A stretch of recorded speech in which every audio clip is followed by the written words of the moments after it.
Here is our monochromatic trick-or-treating skeleton. And if you download the outline, you're going to transfer it like we always do. I like to use blue ink because you can see it and you can see where you've been, but you can use anything you want. Really, any pressure will work. And there is our handsome man. We're going to start by mixing orange and black and then different versions of that after we've base coated it with orange and white. And we're going to start with our medium value, paint in all of those areas first. And this is kind of, you're going to fill in all the dense areas, but you're actually going to kind of outline the whole thing. And I've actually got a significant amount of water on my brush because I want my lines to be really, really clean and easy, and I don't want them to get caught on the fibers of the canvas.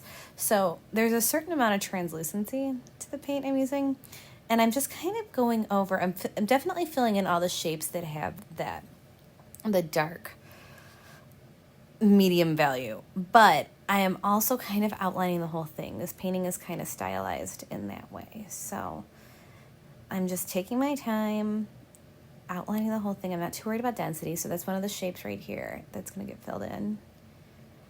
Our pumpkin eyes. And then I call this sharpening your brush. It's when you squeegee it to a tight point, and that's how we're going to outline our teeth. And now we're going in with the blacker color, the black plus orange. And that's in all of the areas that are in the reference that's available for download that are especially dark, that are even darker than this medium value that we started with. And some of that is still wet, and if it is still wet, we're going to use that to our advantage. Now we're going to switch to our medium value, which was our black and orange mixture plus white. And we're putting that in all of the places that the skeleton bones have that kind of gray tone, not the whiter tone, but the more gray tone. And I'm making it a little darker right here to just get some of the even darker parts. Just putting them in where they go. And then I'm going to take that same value and add some white to it, like I'm doing right here. Mix that guy up. And this is going to go kind of everywhere the skeleton is white. And because we want our base orange tone to peek through, we're not too worried about, this is very painterly. There's going to be some texture to our brush strokes. And this is everywhere your skeleton is white. In here it can get a little bit confusing just to figure out what it is you're painting. Just take a look at your reference. And not a big deal. If you paint the wrong thing, paint dries. Go back in. And if you look, I'm definitely allowing the orange base coat to peek through. Now I'm going in just with my darker tones, and those translucent lines that we started with, anywhere I want those a little bit more opaque, I'm filling them in. And anywhere I want them a little bit finer, I'm going in with a more narrow line.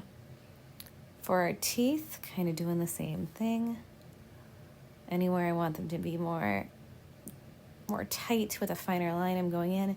Remember, it's a skeleton. Mangled teeth are its thing. We're not looking, we didn't give them braces. So we want it to look off. And then this is the orange. This is definitely mostly orange plus black. I'm using a lot of paint because I'm going to go back in and mix wet on wet. I'm going to take that orange color and add a little bit of white. And then I'm going to take that color and add a little bit of white. And we're going to paint in some of the areas that are catching the light and mix it with what's already there. And then go in with our even lighter tone. And then we're going to do some blending. And then we're going to squeegee our brush one more time. Sharpen it, as I like to say. Anywhere I want a really crisp line, with the darkest dark color. I'm putting it in right now. Anywhere I want to clean something up or really emphasize it, that's what's going in right now. And the handle.